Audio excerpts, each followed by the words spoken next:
నమస్తే welcome to Bharati TV నేను బాపయ్య నిన్నటి వరకు ఈ పక్కన జగన్మోహన్ రెడ్డి పక్కన ఉన్న వ్యక్తి ఎవరు అనంటే ఎవరికి తెలియకపోవచ్చు కానీ ఇవాల్టి నుంచి ఈ రసిక రాజా గురించి ఎవరిని అడిగినా చెప్తారు ఎవరైనా సరే ఈ రసిక రాజాని గుర్తుపట్టగలుగుతారు ఎందుకు రసిక రాజా అని చెప్పేసి రెండు సార్లు పలికాను అని చెప్పేసి మీకు అనుమానం రావచ్చు ఎందుకంటే ఇప్పుడు ఈ మహానుభావుడికి సంబంధించిన ఒక వీడియో ఇంటర్నెట్లో తెగ వైరల్ అవుతోంది ఎక్కడ చూసినా సరే ఫేస్బుక్లో కావచ్చు వాట్సాప్లో కావచ్చు ఇన్స్టాగ్రామ్లో కావచ్చు ట్విట్టర్లో కావచ్చు ఇంకా ఏ ప్లాట్ఫామ్స్ ఉన్నా సరే టెలిగ్రామ్లో కూడా తిరుగుతోంది అని అంటే ఇక చెప్పుకోవచ్చు మీరు ఇది కూడా ఇప్పుడు ఎందుకు అంత స్పెషలు అని చెప్పేసి అంటే కనుక జగన్మోహన్ రెడ్డికి సంబంధించిన వైఎస్ఆర్ కాంగ్రెస్ పార్టీలో ఆయన అనంతపురం జిల్లా సింగనమల నియోజకవర్గానికి చెందిన బీసీ సెల్ నాయకుడిగా ఉన్నాడు అతని పేరు ఫణీంద్ర ఇతను ఒక మహిళతో కలిసి శృంగార కార్యకలాపాలు సాగిస్తున్న క్రమంలో సదరు ఫణీంద్రానే ఆ వీడియోని తీసుకున్నాడు అదేం పైశాచిక ఆనందమో తెలియదు కానీ మామూలుగా అయితే రాజకీయ నాయకులు ఏదైనా ఇలాంటి పనులు చేసినప్పుడు అంటే వివాహేతర సంబంధాలు కానీ వారికి ఉన్న కోరికలు చిలక కొట్టుడు కోరికలు అంటారు కదా మరి ఆ చిలక కొట్టుడు కోరికలన్నీ తీర్చుకునే క్రమంలో చాలా జాగ్రత్తగా తీర్చుకుంటూ ఉంటారు ఆ కోరికల్ని వాళ్ళకి సంబంధించి ఆ మహిళల్ని కూడా ఎవరికీ తెలియకుండా మూడో కంట పడకుండా మసక పడిన తర్వాత మసక చీకట్లలో పిలిపించుకొని ఆ కార్యక్రమాలన్నింటినీ కూడా నెరుపుతూ ఉంటారు మరి అలా కాకుండా చక్కగా ఫ్లడ్ లైట్ల వెలుతురులో ఫణీంద్ర ఏం చేశాడంటే ఒక రూముకు పిలిపించుకొని ఆ ఏసీ గదుల్లో ఫ్లడ్ లైట్ల వెలుతురులో ఒక వీడియో తీసుకున్నాడు ఎలా తీసుకున్నాడు సెల్ ఫోన్లో ఆ మహిళని చక్కగా సరైన పద్ధతిలో అంటే కెమెరాకి అనుకూలమైన పద్ధతిలో నించోబెట్టి ఆయన ఆవిడతోటి వీడియో తీసుకున్నాడు ఆయనే తీసుకున్నాడు మళ్ళీ పైగా కొన్ని సందర్భాల్లో కెమెరాలో సరిగా పట్టం లేదేమో మరి లైటింగ్ అంతా కరెక్ట్గా ఉందా పొజిషన్ అంతా కరెక్ట్గా ఉందా అని చెప్పేసి కూడా ఆయనే సెట్ చేసుకున్నాడు కెమెరాని ఆ దరిద్రమైన వీడియోని నేను చూపించవచ్చు ఇక్కడ అంటే ఇంటర్నెట్లో లభ్యత లేక కాదు ఇంటర్నెట్లో దొరక్క కాదు ఆ దరిద్రాన్ని మీకు నేనెందుకు చూపించాలా అనే ఉద్దేశంతో ఆ దౌర్భాగ్యమైన దృశ్య కావ్యాన్ని కప్పిపుచ్చానన్నమాట కేవలం జగన్మోహన్ రెడ్డి గారితోటి సదరు ఫణీంద్ర గారు కలిసి ఉన్న ఫోటోని మాత్రమే చూపించాను సదరు మహిళ కలిసి ఉన్న ఫోటోని నేను చూపించదలుచుకోలేదు పైగా అది అంటే మళ్ళీ మీకు అనుమానం రావచ్చేమో అది బ్లర్ రేస్ ఉంటారు కదా నీ దగ్గర లేక నువ్వు అలా చెప్తున్నావేమోనని కాదు ఇంటర్నెట్లో సెర్చ్ చేయండి మీరు కొంతమంది ఈ వీడియో విషయంలో బంపర్ ఆఫర్లు కూడా ఇస్తున్నారు ఫణీంద్రకి సంబంధించిన వీడియో మా దగ్గర ఉంది మీరు మాకు ఇన్స్టాగ్రామ్లో లైక్ కొట్టి ఫాలో కొట్టి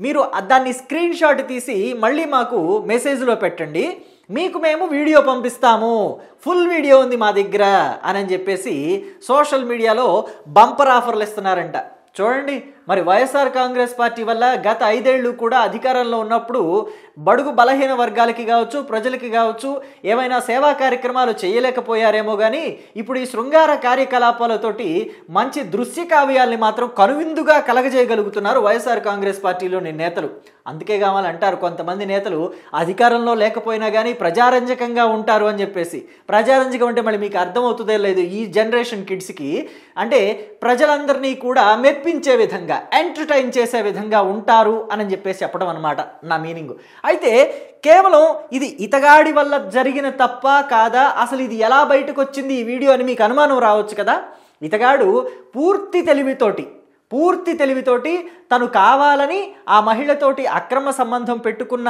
ఆ వ్యక్తి ఆమెని హోటల్కి పిలిపించుకొని తీసుకున్న వీడియో పైగా దాన్ని ఏం చేశాడు తెలుసా అతడు జర్నలిస్టుల గ్రూపులో పెట్టాడు అది ఇక్కడ చిత్రమైన విషయం అంటే తానే ఆ వీడియోని జర్నలిస్టుల గ్రూపులో పోస్ట్ చేస్తే జర్నలిస్టులు ఎవరో కొంతమంది మరి వాడుకోవడానికి ఉంటారు కదా వాళ్ళ ద్వారా ఇది బయటకు వచ్చింది అత్యంత దౌర్భాగ్యకరమైన విషయం ఏంటంటే చాలామంది శాటిలైట్ ఛానల్స్ వాళ్ళు యూట్యూబ్ ఛానల్స్ వాళ్ళు ఆ వీడియోని బ్లర్ వేసి అంటే కొంచెం జనాల మీద దయతలిచారేమో లేకపోతే కాపీరైట్స్ ఏమైనా పడతాయేమో లేకపోతే ఇంకా ఏమైనా అంటే అశ్లీలతకు సంబంధించి ఏమైనా అడ్డంకులు వస్తాయేమోనని చెప్పేసి భయపడి బ్లర్ వేసి ఆ అమ్మాయి ఫేస్కి ఆ అమ్మాయి బాడీకి బ్లర్ వేసి మరి ఆ వీడియోని ప్లే చేస్తూ టీఆర్పీ రేటింగులు అలా పెంచుకుంటూ ఉన్నారనమాట.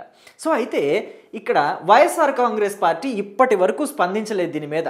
అంటే వైఎస్ఆర్ కాంగ్రెస్ పార్టీ వాళ్ళు జనరల్గా మనకి ఎలా కనిపిస్తారంటే తెలుగుదేశం పార్టీ వాళ్ళు కానీ జనసేన పార్టీ వాళ్ళు కానీ ఏ చిన్న తప్పు చేసినా కానీ వాళ్ళని ఏకి పడేద్దాం, దూదేకినట్టు ఏకి పడేద్దాం అని చెప్పేసి రెడీగా ఉంటారు కదా. సో మరి ఈ విషయంలో మాత్రం ఫణీంద్ర విషయంలో మాత్రం శ్యామల నోరు తెరవలేదు, వెంకటరెడ్డి నోరు తెరవలేదు, రోజా నోరు తెరవలేదు, అలాగే మరి పేర్ని నాని కూడా నోరు తెరవలేదు. సో ఎవరూ కూడా అంటే మొత్తానికి అందరూ పెదవులకి ఫెవికాల్ రాసేసుకొని టప్మని మూసేశారు నోర్లన్నీ కూడా, ఎక్కడా నోర్లు తెరవటం లేదు. సో వైఎస్ఆర్ కాంగ్రెస్ పార్టీ పనితీరు ఇలా ఉంటుంది. పైగా అధినేత జగన్మోహన్ రెడ్డి కూడా సదరు ఫణీంద్రని బీసీసీఎల్ నాయకుడు, సింగరమల నియోజకవర్గ బీసీసీఎల్ నాయకుడు ఫణీంద్రని ఇంతవరకు సస్పెండ్ చేస్తున్నట్టు కానీ, ఏంటి ఫణీంద్ర ఇది ఎందుకు జరిగింది నాకు వివరణ ఇవ్వు అని చెప్పేసి ఒక మెసేజో లేకపోతే ఒక లెటరో పంపించినట్టుగా కానీ దాఖలాలే లేవు. అయినా ఎందుకుంటాయి? జగన్మోహన్ రెడ్డి హయాంలో అధికారంలో ఉండగానే అంబటి రాంబాబు సంజనా సుకన్యలతోటి నెరిపిన ఆ భావుకతమైన ఆ కవితాత్మకమైన ఆడియో టేపులు ఎన్ని లీక్ అయినాయి? మరి ఏమన్నా చర్యలు తీసుకున్నారా? అలాగే అవంతి శ్రీనివాస్ కూడా ఆయన గంట అరగంట అవంతి అని చెప్పేసి ఆయన అనేవాళ్ళు. నాకు నవ్వు వస్తుంది చెప్తుంటే, క్షమించాలి, నవ్వకూడదు ఇలాంటి విషయాల్లో.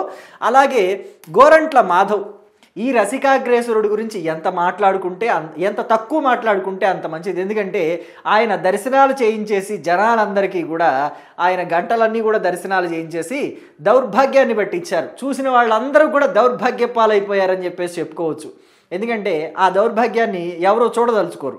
సో ఇక ఎమ్మెల్సీ అనంతబాబు, ఈయన కూడా అనంత స్వరూపాన్ని మొత్తం కూడా సెల్ ఫోన్ కెమెరా ముందు పెట్టేసి మొత్తం దర్శనాలు చేయించేశారు ఈయన కూడా. మొత్తం మరి వైసీపీలో ఇలాంటి వాళ్ళని ఎవరిని కూడా సస్పెండ్ చేయలేదు కదా. మరి ఇప్పుడు ఫణీంద్రాన్ని ఎందుకు సస్పెండ్ చేస్తారు?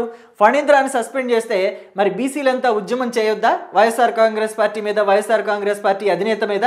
ఎలా చేస్తావు అని చెప్పేసి మరి ఇక్కడ అంబటి రాంబాబుని సస్పెండ్ చేయలేదు, అలాగే అవంతి శ్రీనివాస్ని సస్పెండ్ చేయలేదు, గోరంట్ల మాధవ్ని సస్పెండ్ చేయలేదు, ఎమ్మెల్సీ అనంతబాబుని సస్పెండ్ చేయలేదు. అందరినీ వెంటేసుకుని తిరుగుతున్నాడు. అందరినీ వెంటేసుకుని తిరగగలిగిన జగన్మోహన్ రెడ్డికి ఫణీంద్ర ఎక్కువ అవుతాడా? సో ఇదే మాట్లాడుకుంటున్నారు ఇప్పుడు జనమంతా కూడా. అంతమంది మోసిన జగన్కి ఫణీంద్రాని మోయటంలో ఇబ్బంది ఏముంది? ఎవరినైనా సస్పెండ్ చేశారా? అసలు అనంతబాబు అయితే డోర్ డెలివరీయే చేశాడు సుబ్రహ్మణ్యం అనే వ్యక్తిని చంపేసి. బీసీ అంటే దళిత వ్యక్తి సుబ్రహ్మణ్యం. మరి దళితులకు అంత అన్యాయం జరిగితే అనంతబాబుని ఏమీ చేయని వ్యక్తి, ఆ తర్వాత వీడియోల్లో అడ్డంగా దొరికిపోయిన వ్యక్తి, అంటే దిగంబర స్వరూపాన్ని మొత్తం కూడా దర్శనమిచ్చేసిన వ్యక్తి, అనంత స్వరూపాన్ని. సో మరి అలాంటి వ్యక్తిని వెంటేసుకుని తిరగలేంది, ఫణీంద్రాన్ని వెంటేసుకుని తిరగటంలో తప్పే ఉంది. అయినా ఇక్కడ ఫణీంద్ర విషయంలో మాత్రం నేను వైఎస్ జగన్మోహన్ రెడ్డిని కానీ లేకపోతే ప్రస్తుత ప్రభుత్వాన్ని కానీ గట్టిగా డిమాండ్ చేసేది ఏంటంటే ఖచ్చితంగా ఫణీంద్రాన్ని శిక్షించాలి. ఎందుకంటే ఇది నేను పూర్తిగా మనస్ఫూర్తిగా చెప్తున్న మాట, ఆడవారి పట్ల గౌరవంతో చెప్తున్న మాట. అలాగే పిల్లల్ని కూడా, అంటే పసిపిల్లలు ఉంటారు కదా, వాళ్ళని కూడా దృష్టిలో పెట్టుకుని చెప్తున్న మాట. ఎందుకంటే ఫణీంద్రకి పిల్లలు ఉన్నారు, ఇతడు కూడా పెళ్ళై పిల్లలున్న వ్యక్తి. ఇతగాడితోటి శృంగార కార్యకలాపాలు నేర్పి అంటే వివాహేతర సంబంధం పెట్టుకున్న మహిళ, ఆవిడ కూడా పెళ్ళై పిల్లలున్న మహిళ, మధ్య వయస్కురాలు, ఒక 30-35 సంవత్సరాలు ఉంటాయి ఆవిడకు కూడా, పెళ్ళై పిల్లలున్నారు ఆవిడకు కూడా. మరి ఈ వీడియోలో మొత్తం అడ్డంగా దొరికిపోయిన తర్వాత ఇద్దరూ కూడా ఫణీంద్ర భార్య ఎలా ఫేస్ చేయగలుగుతుంది బయట సమాజాన్ని? వాళ్ళ పిల్లలు ఎలా ఫేస్ చేయగలుగుతారు? అబ్బా మీ నాన్న మంచి రసికుడురా, ఏం చేశాడు చూడు అని చెప్పేసి అంటే మగపిల్లలైతే ఇలా అంటారు, ఆడపిల్లలైతే ఎలా అంటారు? సో ఇక మీ ఊహకే వదిలేస్తున్నా, వీళ్ళ నాన్నే ఇలా ఉన్నారంటే మరి వీళ్ళు కూడా ఇంతేనేమో అని చెప్పేసి అవహేళనగా మాట్లాడరా?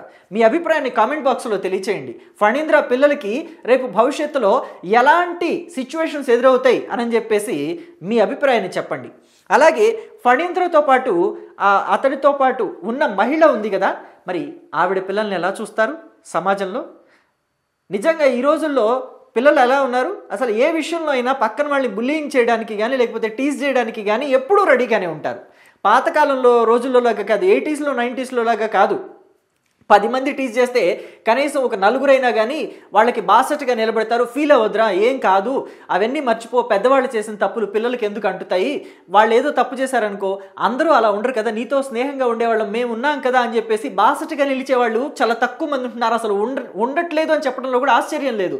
ప్రతి ఒక్కళ్ళు కూడా పక్కన వాళ్ళని గేలి చేయడానికి రెడీగా ఉంటున్నారు ఈ జనరేషన్లో పిల్లలు. మరి ఆ మహిళకి పిల్లలు ఉన్నారు, 2 పిల్లలు ఉన్నారు. ఆ పిల్లల పరిస్థితి ఏంటి? మీ అమ్మ వీడియోలు బయటకు వచ్చినారంటే వాళ్ళు తల ఎక్కడ పెట్టుకుంటారు? ఆ పిల్లలు వాళ్ళు అసలు చదువుకోగలుగుతారా? వాళ్ళకి చదువు మీద కాన్సన్ట్రేషన్ వెళ్తుందా? అసలు ఆ మహిళని ఆమె భర్త ఏలుకుంటాడా? వివాహేతర సంబంధం అంటే ఖచ్చితంగా భర్తకు తెలియకుండా చాటుమాటుగా జరిపేదే కదా. ఇప్పుడు ఆ చాటుమాటుగా జరుపుతున్న వ్యవహారాన్ని, 4 గోడల మధ్య గుట్టుగా సాగుతున్న వ్యవహారాన్ని ఫణీంద్ర రోడ్డు మీదకి తెచ్చాడు. ఆయన గొప్ప రసికుడని, ఆయన గొప్ప రసికాగ్రేసురుడని, పురుష పుంగవుడని, ఆయన నిరిపే రాసలీలలు అసలు ఈ భూప్రపంచం మీద ఎవ్వరూ చేయలేరు, ఆయన మించిన శృంగార పురుషుడు అసలు ఈ భూప్రపంచం మీద ఎవ్వరూ లేరని చెప్పేసి ఆయన శృంగారం గురించి 10 మంది కూడా పొగుడుతుంటే విని తరించాలని చెప్పేసి ఆ వీడియోని బయటకు వదిలినట్టున్నాడు. మరి ఆ మహిళ పరిస్థితి ఏంటి? సో ఆ మహిళని ఆదుకునేది ఎవరు?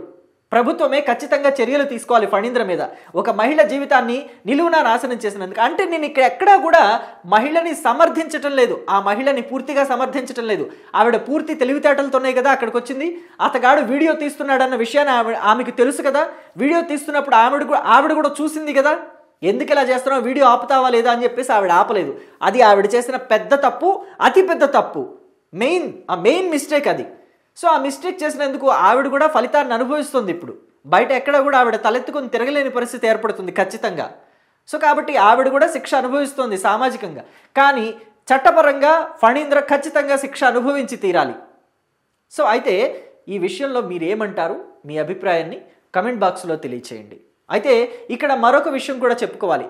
వైఎస్ఆర్ కాంగ్రెస్ పార్టీలో లీడర్లు ఎలా ఉంటారంటే, వివాహేతర సంబంధాలని ఎక్కడా కూడా అడ్డు చెప్పేలాగా, లేకపోతే వాటికి అడ్డుకట్ట వేసి ఫ్యామిలీస్ అన్నీ కూడా అన్యోన్యంగా ఉండాలి, అంటే భార్యాభర్తలు అంతా కూడా అన్యోన్యంగా ఉండాలి, ఎక్కడా కూడా ఒకళ్ళ లోపాలని ఒకళ్ళు ఎత్తి చూపించుకునేలాగా ఉండకూడదు, ఒకళ్ళ పట్ల ఒకళ్ళు మర్యాదగా ఉండాలి, అర్థం చేసుకుని నా జీవితాన్ని సాగించాలి అని చెప్పి సర్ది చెప్పేలాగా ఉండరు. వైఎస్ఆర్ కాంగ్రెస్ పార్టీలు ఎలా ఉంటారంటే, రోజా ఒక సందర్భంలో చెప్పింది, ఆడవాళ్ళు ఎవరికి ఇష్టం వచ్చినట్టు వాళ్ళు ఉండొచ్చు, మీరెవరు మమ్మల్ని అడగడానికి, ఎవరితో అయినా ఉండొచ్చు, సుప్రీంకోర్టులో చెప్పినాయి, మీకేం పని అని చెప్పేసి. సో వాళ్ళ తీరిలా ఉంటుంది. కేవలం రోజా మాత్రమే కాదు, దువ్వాడ శ్రీనివాస్ వైఎస్ఆర్ కాంగ్రెస్ పార్టీలో ఉన్నప్పుడు దివ్యల మాధురి కూడా అదే చెప్పింది. ఆవిడ కూడా అవే ఉపోద్ఘాతాలు వల్లవేసింది మీడియా ముందు కూర్చొని. అంటే మళ్ళీ ఉపోద్ఘాతాలు అంటే అర్థం కాదేమో, ఆవిడ కూడా అదే మీటింగులు చెప్పింది. వివాహేతర సంబంధాలు అంటే ఇల్లీగల్ కాంటాక్ట్స్ పెట్టుకోవచ్చని సుప్రీంకోర్టు చెప్పింది అని చెప్పేసి మీడియా ముందు కూర్చొని ఆవిడ కూడా అవే మాటలు మాట్లాడింది. సో ఇలా ఉంటుంది వైఎస్ఆర్ కాంగ్రెస్ పార్టీలో వ్యవహారం. ఏదో నేతల మధ్య వచ్చిన పరస్పరమైన సంబంధాలు, విభేదాల వల్ల వైఎస్ఆర్ కాంగ్రెస్ పార్టీ నుంచి దువ్వాడ శ్రీనివాస్ని బయటికి పంపించారేమో కానీ, దువ్వాడ శ్రీనివాస్కి, దివ్యల మాధురికి, దువ్వాడ వాణికి మధ్య త్రికోణమైన ఫ్యామిలీ యుద్ధం జరుగుతోంది కదా. ఆ యుద్ధం వల్ల వైఎస్ఆర్ కాంగ్రెస్ పార్టీ పరువు పోతుందని ఆయన ఏం పంపించలేదు జగన్మోహన్ రెడ్డికి ఎవరో ఎక్కేస్తే, దువ్వాడ శ్రీనివాస్ వల్ల మేము ఇబ్బందులు పాలవుతున్నాము అని చెప్పేసి ఎక్కేస్తే, చివరికి ఎప్పుడో దొంగల పడ్డ 6 నెలలకి ఏదో జరిగితే బయటపడ్డట్టు, ఏదో జరిగితే చర్యలు తీసుకున్నట్టుగా దువ్వాడ శ్రీనివాస్ మీద ఎప్పుడు 6 నెలలకో సంవత్సరానికో చర్యలు తీసుకున్నారు వైఎస్ఆర్ కాంగ్రెస్ పార్టీలో. నిజంగా దువ్వాడ శ్రీనివాస్ వివాహేతర సంబంధాలు పెట్టుకున్నాడు. దువ్వాడ వాణి అంటే కట్టుకున్న భార్యకి అన్యాయం చేస్తూ దివ్యల మాధురి అంటే వివాహేతర సంబంధం పెట్టుకున్న మహిళ దివ్యల మాధురితో ఉంటున్నాడు అని చెప్పేసి వార్తలు వచ్చిన వెంటనే జగన్మోహన్ రెడ్డి ఖండించి నువ్వు బయటకు వెళ్ళిపో అని చెప్పుంటే, నిజంగానే ఈ కారణం చేతే పరువు ప్రతిష్టలు ఇలాంటి వాటిని దృష్టిలో పెట్టుకుని, పార్టీకి సంబంధించిన పరువు ప్రతిష్టల్ని దృష్టిలో పెట్టుకుని దువ్వాడ శ్రీనివాసుని బయటికి పంపించాడు అనుకోవచ్చు. అలా ఎప్పుడు జరగలేదు. పైగా వైఎస్ఆర్ కాంగ్రెస్ పార్టీలో ఎంతమంది ఎన్ని చేశారో నేను ఇంతకుముందు ఆల్రెడీ మీకు చెప్పున్నాను. వాటి గురించి ఎప్పుడూ కూడా చర్యలు తీసుకోలేదు జగన్మోహన్ రెడ్డి. కానివ్వండి అన్నట్టుగా ఎంకరేజ్ చేసి వదిలేశారు ఆయన. సో దీని మీద ఫైనల్గా మీ అభిప్రాయం ఏంటి అనేది కమెంట్ బాక్స్లో తెలియచేయండి. Thank you.